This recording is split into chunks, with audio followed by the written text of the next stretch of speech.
Hello students, welcome back to my channel. आज के इस वीडियो में हम जो टॉपिक डिस्कशन करने जा रहे हैं वो है ह्यूमन ईयर, जिसका हमने एक्सटर्नल और मिडिल ईयर के बारे में हमने हमारे पिछले वीडियो में डिस्कस किया था।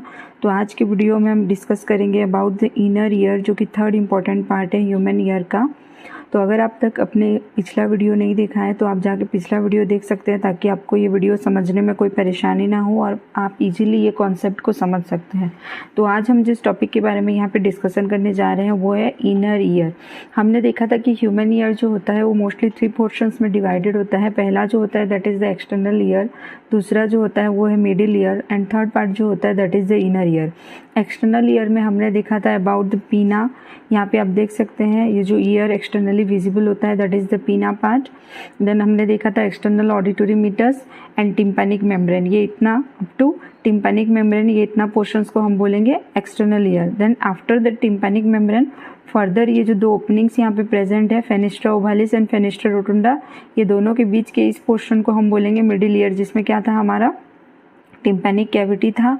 वहाँ पे हमारे 3 ईयर ओसिकल्स थे, Milius, incus and steps, and steps का कनेक्शन था हमारे फेनेस्ट्रा ओवालिस के साथ। तो अप टू दिस 2 ओपनिंग्स क्या है हमारा मिडिल ईयर का पोर्शंस है, और यहीं से क्या होता है हमारे यूस्टाचियन ट्यूब का कनेक्शन होता है, जो कि क्या करता है extra amount of air pressure को वो रिलीज कर देता है towards the pharynx, and through mouth क्या होता है वो जो एयर प्रेशर एक्स्ट्रा अमाउंट होता है वो रिलीज हो जाता है आउटसाइड को। तो यहाँ तक हमने डिस्कस किया था अबाउट मिडिल ईयर। उसके बाद जो आज हम जो टॉपिक डिस्कशन करेंगे वो है इनर ईयर। तो ये दोनों ओपनिंग्स के बाद फेनेस्ट्रा ओवलिस एंड फेनेस्ट्रा रोटुंडा, ये दोनों ओपनिंग के बाद फर्दर यहाँ पे हम जितने भी स्ट्रक्चर्स यहाँ पे आप देख सकते हैं वो सब इंक्लूड हो जाता है इनर ईयर के अंडर में। तो इनर ईयर में मेनली क्या क्या आते हैं, सेमी सर्कुलर डक्ट्स आते हैं यहाँ पे, मेम्ब्रेनस लेबिरिंथ आता है यहाँ पे, यूट्रिकल आता है, सेक्यूल आता है, एंड कॉक्लिया एक इम्पॉर्टेंट पार्ट होता है इनर ईयर का, that is called as the cochlea. आप यहाँ पे देख सकते हैं ये दोनों ओपनिंग्स के बाद फर्दर यहाँ पे जितने भी स्ट्रक्चर्स आप यहाँ पे देख सकते हैं ये सब इनर ईयर के पोर्शंस हो जाते हैं।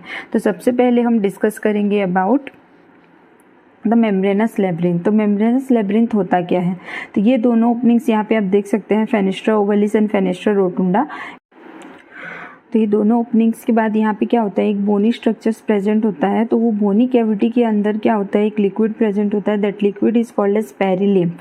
तो वो पेरिलिम्फ में क्या होता है एक अनदर स्ट्रक्चर यहाँ पे फ्लोटिंग कंडीशन में प्रेजेंट होता है, that floating condition structure is called as the membranous labyrinth. आप यहाँ पे क्लियरली देख सकते हैं, यहाँ पे मैंने डायग्राम में क्लियरली विजिबल किया है कि this part is called as the membranous labyrinth. Means what, ये ओवरऑल पार्ट को हम बोलेंगे यहाँ पे मेम्ब्रेनस लेब्रिंथ, जो कि क्या है इंटरनल ईयर का एक बहुत ही इंपॉर्टेंट पार्ट है। सो मेम्ब्रेनस लेब्रिंथ क्या होता है, पेरिलिम्फ में ये फ्लोटिंग कंडीशंस में प्रेजेंट होता है, जिसके अंडर आएगा हमारा semi circular ducts, utricle, sacculus and cochlea. तो नेक्स्ट जो हम डिस्कस करेंगे वो है अबाउट सेमी सर्कुलर डक्ट्स। यहाँ पे मैंने दिखाया है डायग्राम में कि ये तीनों लाइंस मैंने यहाँ पे ड्रॉ किए हैं। तो ये 3 जो है ये these are the 3 semi circular ducts. तो इंटरनल ईयर में क्या होता है 3 सेमी सर्कुलर डक्ट्स प्रेजेंट होते हैं। तो वो क्या क्या होते हैं, first one is the anterior, तो this one is called as the anterior semi circular ducts, this is the posterior semi circular ducts, and this is the lateral semi circular ducts. तो टोटली इंटरनल ईयर में क्या होते हैं 3 semi circular ducts यहाँ पे present होते हैं। तो पहला है this is the anterior semi circular ducts, this is the posterior semi circular ducts, and this is the lateral semi circular ducts. तो ये तीनों को लेके हमारा जो मेम्ब्रेनस लेब्रिंथ होता है वो कंस्टिट्यूट होता है। तो ये तीनों सेमी सर्कुलर डक्ट्स के पोस्टेरियर पोर्शंस में so towards the lower side we can say. तो लोअर साइड में क्या होता है यहाँ पे एक सोलन स्ट्रक्चर यहाँ पे प्रेजेंट होता है। आप यहाँ पे देख सकते हैं ये तीनों डायग्राम में ये जो 3 सेमी सर्कुलर डक्ट्स यहाँ पे प्रेजेंट है, तो इसका लोअर साइड जो होता है वो क्या होता है डक्ट्स का थोड़ा सा सोलन होके यहाँ पे ये प्रेजेंट होता है, and that swollen part is called as the ampulla, which is called as ampulla. तो एम्प्यूला में क्या होता है पैच ऑफ सेल्स प्रेजेंट होते हैं, मीन्स व्हाट, वहाँ पे भी ग्रुप ऑफ सेल्स प्रेजेंट होते हैं। तो वो जो सेल्स वहाँ पे प्रेजेंट होते हैं वो 2 टाइप्स के होते हैं, first one is the sensory cells and second one is the supporting cells. तो एम्प्यूला में क्या होता है mainly 2 types of cells present होते हैं, first one is the sensory cells and second one is the supporting cells. तो यहाँ पे आप देख सकते हैं ये जो सोलन पार्ट होता है यहाँ पे क्या होता है पैच ऑफ सेल्स प्रेजेंट होते हैं, and those patch of cells are collectively called as cristae. और crista, we can say Crysta.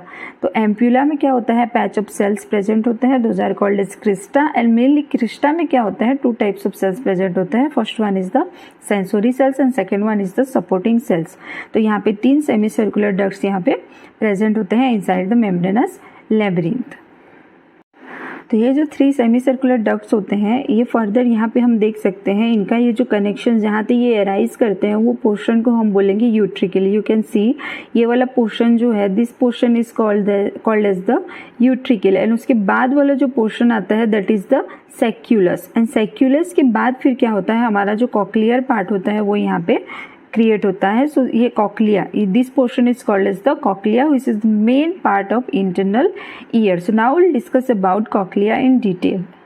So here you can see the transverse section of cochlea. So now we'll discuss about cochlea. So cochlea जो होता है वो एक main part होता है internal ear का, जो कि हमारे हियरिंग में एंड बैलेंसिंग में बहुत ही इंपॉर्टेंट रोल प्ले करता है। So cochlea is the main hearing organ, जो कि क्या होता है, सेक्यूलस के साथ कनेक्टेड होता है। तो यहाँ पे आप देख सकते हैं जो कॉक्लिया जो होता है उसका जो शेप होता है वो आप हमारे प्रीवियस डायग्राम में आप देख चुके होंगे कि कॉक्लिया जो होता है वो स्पाइरली कॉइल्ड होता है। उसका जो शेप होता है वो एक स्नेल सेल के शेप के साथ वो सिमिलर होता है, तो वो स्पाइरली कॉइल्ड होता है। एंड वो जो कॉक्लिया जो होता है वो 3 फ्लूइड फिल्ड चैम्बर्स में वो डिवाइडेड होता है। इस डायग्राम में आप क्लियरली देख सकते हैं जो हमारा जो स्पाइरली कॉइल्ड जो कॉक्लियर पार्ट था उसका मैंने एक ट्रांसवर्स सेक्शन लिया है। तो यहाँ पे आप देख सकते हैं कॉक्लिया जो होता है वो एक 3 फ्लूइड फिल्ड चैम्बर्स में वो डिवाइडेड होता है। Means what, cochlea is divided into 3 fluid filled chambers. पहला जो होता है that is the scala vestibuli, आप यहाँ पे देख सकते हैं this portion is called as the scala vestibuli। Second part जो है that is called as the scala media. So ये मिडिल में आप देख सकते हैं ये वाला जो चैम्बर लाइक स्ट्रक्चर यहाँ पे प्रेजेंट है that is called as the scala media.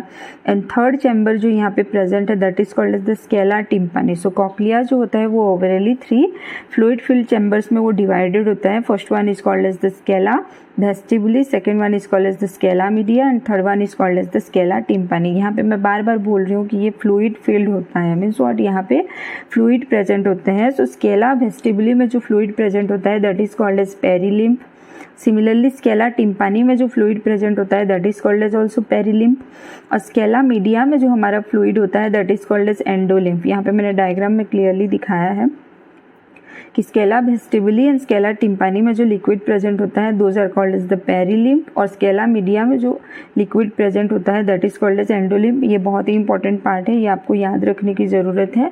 पहला तो यही कि कॉक्लिया जो होता है वो कौन से 3 चैम्बर्स में डिवाइडेड होता है, उनके नाम आपको याद रखने हैं। देन उनमें जो फ्लूइड्स प्रेजेंट होते हैं उन्हें हम क्या बोलेंगे। So the answer will be as follows, जैसे कि scala vestibuli and scala tympani में पेरिलिम्फ प्रेजेंट होता है एंड स्केला मीडिया में क्या होता है, एंडोलिम्फ प्रेजेंट होता है। देन फर्दर क्या होता है, ये जो स्केला वेस्टिबुली एंड स्केला टिम्पानी ये जो 2 चैम्बर्स हैं ये दोनों एक दूसरे के साथ कनेक्टेड होते हैं by means of a canal like structure that is called as helicotrema. ये भी आपको याद रखना होगा, बहुत ही इंपॉर्टेंट पोर्शन है ये, कि हमारा जो scala vestibuli and scala tympani जो है ये दोनों एक दूसरे के साथ कनेक्टेड होते हैं by means of a canal like structure that is called as हेलिकोट्रेमा।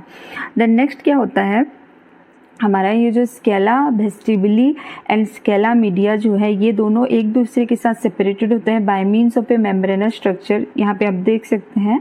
So this membrane is called as Reissner's membrane. Means what, scala vestibuli and scala media एक दूसरे से सेपरेटेड होंगे by means of a membrane, that membrane is called as Reissner's membrane. ये भी बहुत ही important point है, आपको याद रखने की ज़रूरत है कि ये दोनों के बीच का जो मेम्ब्रेन जो है वो कौन सा है। So the answer will be Reissner's membrane. Then further क्या होता है, हमारा जो scala media and scala tympani जो है ये दोनों एक दूसरे के साथ सेपरेटेड होते हैं by means of another membranous structure which is called as the basilar membrane. Means what, scala media and scala tympani एक दूसरे के साथ सेपरेटेड होंगे by means of basilar membrane. So ये आपको याद रखना है कि ये तीनों चैम्बर्स जो होते हैं वो आपस में जो सेपरेटेड होते हैं एक दूसरे से, तो वो कौन कौन से मेम्ब्रेन्स के थ्रू वो एक दूसरे से सेपरेटेड होते हैं। So scala media and scala vestibuli by means of Reissner's transverse membrane and scala media and scala tympani by means of basilar membrane. Then further क्या होता है, हमारा ये जो बेसिलर मेम्ब्रेन होता है वहाँ पे बहुत सारे पैचेस ऑफ सेल्स यहाँ पे प्रेजेंट होते हैं, जिनको हम कलेक्टिवली बोलेंगे ऑर्गेन ऑफ कॉटी। यहाँ पे आप देख सकते हैं ये वाला जो पोर्शन जो है बेसिलर मेम्ब्रेन के ऊपर वाला पोर्शन, यहाँ पे आप पैच ऑफ सेल्स देख सकते हैं, ग्रुप ऑफ सेल्स यहाँ पे प्रेजेंट होता है which are collectively called as organ of Corti. Then यहाँ पे मैंने एक डायग्राम में ड्रॉ किया है टेक्टोरियल मेम्ब्रेन मीन्स व्हाट, ये एक मेम्ब्रेनस स्ट्रक्चर है जो कि क्या होता है, ये जो यहाँ पे पैच ऑफ सेल्स यहाँ पे प्रेजेंट है, पैच ऑफ सेंसरी सेल्स, उनके ऊपर ये हैंगिंग पोर्शंस में प्रेजेंट होता है। तो इसका काम क्या होता है, जब भी कोई साउंड वेव आएगा ईयर्स के अंदर तो वो उसके पैटर्न को ये रिकॉग्नाइज करता है कि किस टाइप ऑफ साउंड ये मतलब ये दर्शाता है कि किस टाइप का साउंड है, उसके ये पैटर्न को ये जानने में हेल्प करता है। तो टेक्टोरियल मेम्ब्रेन का काम क्या है, ये रिकॉग्नाइज करता है the pattern of vibration of sounds को। तो यहाँ पे ये जो बेसिलर मेम्ब्रेन है, यहाँ पे ऑर्गेन ऑफ कॉटी यहाँ पे प्रेजेंट होता है। सो वो ऑर्गेन ऑफ कॉटी में क्या होता है, डिफरेंट काइंड्स ऑफ सेल्स वहाँ पे प्रेजेंट होते हैं। तो वो सेल्स क्या क्या होते हैं देखो, outer hair cells, inner hair cells, inner pillar cells, outer pillar cells, tunnel of Corti, phalangeal cells which are also called as cells of Dieters and cells of Hansen, cells of Claudius। आपको यहाँ पे याद रखना है कि organ of कॉटी में जो patches of cells present होते हैं वो क्या क्या होते हैं। So the answer will be outer hair cell, inner pillar cells, outer pillar cells, tunnel of Corti, phalangeal cells, cells of Deiters जिसको हम बोल सकते हैं, and cells of Hensen and cells of Claudius. तो ये याद रखना बहुत ही ईजी है। हेयर सेल्स आप याद रखेंगे तो आउटर इनर आपको याद आ जाएगा, पिलर सेल्स अगर आप याद रखेंगे तो आउटर इनर आपको याद आएगा। ऑर्गेन ऑफ कॉटी से आ जाता है आपका टनल ऑफ कॉटी। द नेक्स्ट जो होता है that is the phalangeal cells which is also called as cells of Dieters, cells of Hansen and cells of Claudius. तो ये सब सेल्स क्या होते हैं, this are sensory in nature means what, ये क्या करेंगे, जो यहाँ से जो नर्व फाइबर्स हमारे अराइज करेंगे उनका कनेक्शन होता है हमारे सेंस ऑफ साउंड के साथ। तो उनको हम कलेक्टिवली क्या बोलेंगे, कॉक्लियर नर्व। आप यहाँ पे देख सकते हैं तो ये जो सेंसोरी सेल्स यहाँ पे प्रेजेंट है ऑर्गेन ऑफ कॉटी में, जो पैचेस ऑफ सेल्स प्रेजेंट है, वहाँ से क्या होता है हमारा एराइज होता है nerve fiber. That nerve fiber is called as cochlear nerve, जिसका कनेक्शन होता है फर्दर हमारे मेड्यूला ओब्लांगाटा के साथ, जो कि क्या करता है हमारे sound waves, different types of sound waves के अकॉर्डिंग वो हमारे रिएक्शंस को वो रेगुलेट करता है। So this is all about the transverse section of cochlea, जो कि क्या है, इंटरनल ईयर का एक बहुत ही इंपॉर्टेंट पोर्शन है ये। सो now will discuss about overall functions of a year. हमने डिफरेंट देखा कि एक्सटर्नल ईयर का फंक्शन क्या होता है, मिडिल ईयर का फंक्शन क्या होता है, इंटरनल ईयर का फंक्शंस क्या होता है। अब हम ओवरऑली देखेंगे कि ह्यूमन ईयर जो होता है उसका मेन जो ओवरऑल फंक्शंस होता है वो कैसे एग्जीक्यूट होता है। सो ईयर जो होता है वो मेनली क्या करता है, 2 फंक्शंस ये परफॉर्म करता है। First one is the hearing and second one is the balancing.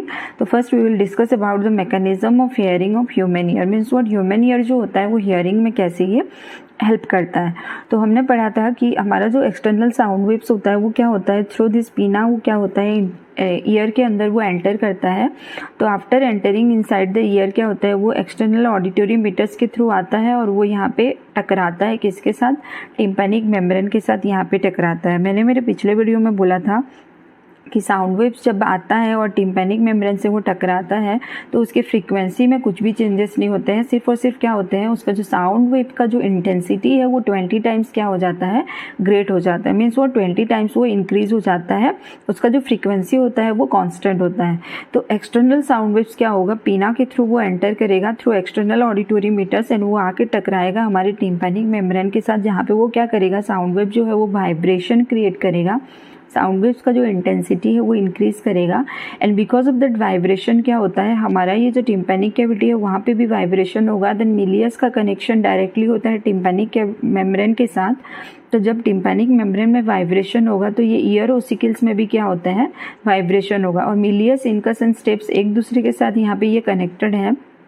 तो वो जो वेव ऑफ वाइब्रेशन है वो थ्रू दिस ईयर ओसिकल्स क्या होगा, ये फेनेस्ट्रा ओवालिस तक ये पहुंच जाएगा। देन फेनेस्ट्रा ओवालिस जो है वो एक ओपनिंग है in between middle ear and internal ear. तो थ्रू दैट ओपनिंग क्या होगा, वो जो वेव ऑफ साउंड जो है वो एंटर कर जाएगा inside the internal ear portion, then यहाँ पे ये जो सेमी सर्कुलर डक्ट्स के थ्रू ये जो यूट्रिकल सेक्यूलस के थ्रू वो आ जाएगा हमारे कॉक्लियर पार्ट में। देन यहाँ पे आप देख सकते हैं डायग्राम में क्लियरली कि हमारा जो ये सेमी सर्कुलर डक्ट्स है एंड हमारा ये जो कॉक्लियर पार्ट है, ये दोनों से क्या होता है, हमने देखा था कि हमारा जो कॉक्लियर नर्व होता है वो कॉक्लिया से रिमूव होता है। तो जो कॉक्लियर नर्व है ये यहाँ से क्या हो जाएगा, ये हमारा जो सेमी सर्कुलर डक्ट्स है यहाँ से जो नर्व निकला है हमारा वेस्टिबुलर नर्व, उसके साथ ये कनेक्ट करके यहाँ पे जॉइंट होकर ये प्रोड्यूस कर देगा auditory nerve. And auditory nerve का कनेक्शन होता है हमारे ब्रेन के टेम्पोरल लोब के साथ। तो टेम्पोरल लोब जो होता है वो दोनों सेरिब्रल हेमिस्फीयर में प्रेजेंट होता है। तो कॉक्लिया से जो cochlear nerve and semi circular duct से जो वेस्टिबुलर नर्व है, ये दोनों के थ्रू क्या होगा, वो वेव साउंड जो है वो आ जाएगा ऑडिटरी नर्व में। एंड ऑडिटरी नर्व से क्या हो जाएगा, हमारे टेम्पोरल लोब को पहुंच जाएगा वो वेव ऑफ साउंड जो है हमारा, वो वहाँ पे पहुँचने के बाद वहाँ पे वो एनालाइज होने के बाद देन वो ऑर्गेनिज्म जो होगा वो उस अकॉर्डिंग वो क्या करेगा, उस साउंड को रिकॉग्नाइज करके वो उसको उस हिसाब से वो रिएक्ट करेगा। So this is all about the mechanism of hearing. Clear है, बहुत ही ईजी है कि साउंड वेव आएगा, पिना के थ्रू एंटर करेगा, एक्सटर्नल ऑडिटरी मीटर्स के थ्रू आके टिम्पैनिक मेम्ब्रेन से टकराएगा, देन ईयर ओसिकल्स के थ्रू वो फेनिस्ट्रा ओवालिस को क्रॉस करता हुआ इंटरनल ईयर में आ जाएगा। इंटरनल ईयर में हमारा सेमी सर्कुलर डक्ट से कॉक्लियर पार्ट है, कॉक्लिया में हमारे सेंसोरी हेयर्स है।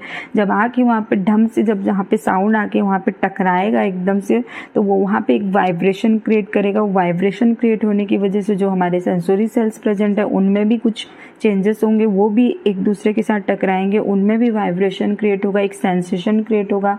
तो वो सेंसेशन क्या होगा, ऑडिटरी नर्व को पहुंचेगा through cochlear nerve and vestibular nerve. Then auditory nerve वो इम्पल्स को ले जाएगा हमारे सेरिब्रल हेमिस्फीयर के टेम्पोरल लोब में, जहाँ पे वो साउंड वेव को क्या करेगा, एनालाइज करेगा। सो now will discuss about the mechanism of equilibrium. तो ह्यूमन ईयर का ये दूसरा फंक्शंस होता है कि ये इक्विलिब्रियम मेंटेन करने में, मीन्स व्हाट, ऑर्गेनिजम्स के पोजीशन बैलेंसिंग में भी ये क्या करता है, बहुत ही इंपॉर्टेंट रोल प्ले करता है। तो मैंने पहले बोला है कि मेम्ब्रेनस लेबिरिंथ लैम्प का एक बोनी स्ट्रक्चर्स प्रेजेंट होता है इनसाइड द इंटरनल ईयर। तो वहाँ पे भी क्या होता है, एक फ्लूइड प्रेजेंट होता है, that fluid is also called as endolymph. तो एंडोलिम्फ में क्या होता है, वहाँ पे मतलब several crystals of calcium carbonate वहाँ पे प्रेजेंट होते हैं, जिनको बोला जाता है ओटोलिथ। तो ओटोलिथ का क्या होता है, यहाँ पे एक बहुत ही इंपॉर्टेंट रोल होता है। तो जैसे कि मैंने बोला था कि साउंड वेव आएगा थ्रू पीना, वो एंटर करेगा एक्सटर्नल ऑडिटरी मीटर्स के थ्रू, वो आएगा टिम्पैनिक मेम्ब्रेन से, वो टकराएगा, इंटेंसिटी इंक्रीज होगा थ्रू ईयर ओसिकल्स, ओपनिंग के थ्रू क्या होगा, वो फेनिस्ट्रा ओवालिस के थ्रू वो इंटरनल ईयर पोर्शंस में वो पहुँच जाएगा। तो अब हम देखेंगे कि ये जो इंटरनल ईयर वाला पोर्शन जो है उसका जो कौन सा पार्ट है वो जो कि क्या करता है, इक्विलिब्रियम मेंटेन करने में वो हेल्प करता है। तो मोस्टली बैलेंसिंग ऑर्गन जो होता है ह्यूमन ईयर का, जो बैलेंसिंग में जो काम करता है, जो बहुत ही इंपॉर्टेंट रोल प्ले करता है, वो पार्ट्स होते हैं हमारे सेमी सर्कुलर डक्ट्स, हमारा मेम्ब्रेनस लेबिरिंथ, यूट्रिकल सेक्यूलस। तो ये पोर्शंस जो होते हैं वो मेनली इन्वॉल्व होते हैं in the process of balancing of human organ. Means what, यहाँ पे कॉक्लिया का कोई भी फंक्शंस नहीं होता है। तो यहाँ पे मेनली जो फंक्शंस होते हैं वो होते हैं semi circular ducts, membranes labyrinth and हमारा जो यूट्रिकल एंड सेक्युलर पोर्शंस जो है उनका बहुत ही इंपॉर्टेंट रोल प्ले होता है यहाँ पे। तो यहाँ पे क्या होगा, जब भी कभी कोई ऑर्गेनिज्म अपना पोजीशन चेंज करता है, मीन्स व्हाट, अगर हम खड़े हैं, हम अचानक से सो जाते हैं, हम सोए हुए हैं, अचानक से हम अगर उठ जाते हैं, या फिर हम बैठ जाते हैं, या फिर हम जो मूव करते हैं बाय बाइसाइकिल और हम बाइक में या बसेस में जो हम मूव करते हैं, तो ऑर्गेनिजम्स का जब यहाँ पे क्या होता है, पोजीशन चेंज होता है, तो यहाँ पे क्या होता है, हमारा ये जो मतलब जो एंडोलिम्फ होता है, मीन्स व्हाट, मेम्ब्रेनस लेबिरिंथ का जो फ्लूइड यहाँ पे होता है वो क्या होता है, वो भी हिलता है यहाँ पे। Means what, not because that endolymph of membranes labyrinth, बाकी भी जितने भी फ्लूइड्स जो हैं, पेरिलिम्फ वगैरह भी जो हैं, वो भी क्या होते हैं, वो अपने जगह से वो हिलते हैं जस्ट बिकॉज वो एक फ्लूइड है। तो कोई भी ऑर्गेनिज्म जब अपना पोजीशन चेंज करता है तो वो फ्लूइड में वहाँ पे क्या होता है, मूवमेंट होता है, और वहाँ पे क्या होता है, हमारा जो कैल्शियम कार्बोनेट का जो क्रिस्टल्स प्रेजेंट था inside the endolymph of membranes labyrinth, वो क्या करेंगे, वो भी वहाँ पे मूव करेंगे। तो उनके मूवमेंट की वजह से क्या होता है, वहाँ पे एक सेंसेशन क्रिएट होता है, एंड दैट सेंसेशन जब वो ऑटोलिथ जो होते हैं वो सेंसोरी हेयर्स में टच करेंगे, जस्ट बिकॉज वो अपना पोजीशन चेंज करेंगे, तो वो सेंसोरी हेयर्स से जाके टकराएंगे। तो वहाँ पे वो क्या करते हैं, वो एक सेंसेशन वो क्रिएट करते हैं, एंड वो सेंसेशन जो होता है वो क्या होता है, पहुंच जाता है हमारे मेडुला ऑब्लांगाटा को थ्रू ऑडिटरी नर्व। आपने मेरे पहले डायग्राम में देखा है कि वेस्टिबुलर नर्व जो होता है वो सेमी सर्कुलर डक्ट से वो एराइज करता है, जिसका कनेक्शन होता है कॉक्लियर नर्व के साथ, एंड वो कंबाइन होकर प्रोड्यूस करता है ऑडिटरी नर्व। आप ये डायग्राम में क्लियरली देख सकते हैं यहाँ पे कि हमारा जो सेमी सर्कुलर डक्ट्स वाला पोर्शन जो है वहाँ से आता है हमारा वेस्टिबुलर नर्व। तो ये वेस्टिबुलर नर्व के थ्रू क्या होगा, वो जो सेंसेशन होगा वो ऑडिटरी नर्व को पहुँच जाएगा, and from that auditory nerve क्या होगा, सेंसेशन पहुँच जाएगा मेडुला ऑब्लांगाटा को। देन मेडुला ऑब्लांगाटा वहाँ पे क्या करेगा, वो ब्रेन को सिग्नल्स वो पास करेगा। पास ऑन करने के बाद वहाँ पे वो एनालाइज्ड होने के बाद देन फर्दर ब्रेन जो है वो हमारे मसल्स को वो ऑर्डर देगा दैट कि हम हमारे नॉर्मल कंडीशंस में प्रेजेंट हो जाए। मीन्स व्हाट, हमारा जो ऑर्गेनिज्म जो है, ह्यूमन बीइंग जो है वो वहाँ पे बैलेंस हो जाए। So this is all about the mechanism of equilibrium. मैं फिर से बोल रही हूँ, सेम जैसे साउंड वेव्स आया था इन केस ऑफ हियरिंग, वैसे ही सेम यहाँ पे आएगा। लेकिन यहाँ पे क्या हो जाएगा, हमारा जो ऑर्गेनिज्म जो होता है वो कभी भी अगर कोई भी पोजीशन अपना चेंज करता है तो वो जो लिक्विड्स प्रेजेंट होते हैं इनसाइड द मेम्ब्रेनस लेबिरिंथ वो भी हिलते हैं। जस्ट बिकॉज ऑफ दैट क्या होगा, उसका जो कैल्शियम क्रिस्टल्स जो है वहाँ पे ओटोलिथ जो है वो भी अपना पोजीशन चेंज करेगा, वो जाके सेंसरी हेयर से टच करेगा, देन सेंसेशन क्रिएट होगा। सेंसेशन क्रिएट होने के बाद वो जाएगा थ्रू वेस्टिबुलर नर्व, वो जाएगा ऑडिटरी नर्व को, and from that auditory nerve वो पहुंच जाएगा मेडुला ऑब्लांगाटा को, जहाँ पे वो सिग्नल भेजेगा ब्रेन को। देन वहाँ पे वो एनालाइज्ड होने के बाद ऑर्गेनिजम्स अपना ओरिजिनल कंडीशंस जो है वहाँ पे वो ऑर्डर देगा ब्रेन उसको कि वो अपने ओरिजिनल कंडीशंस में, वो नॉर्मल कंडीशंस में वो आ जाए।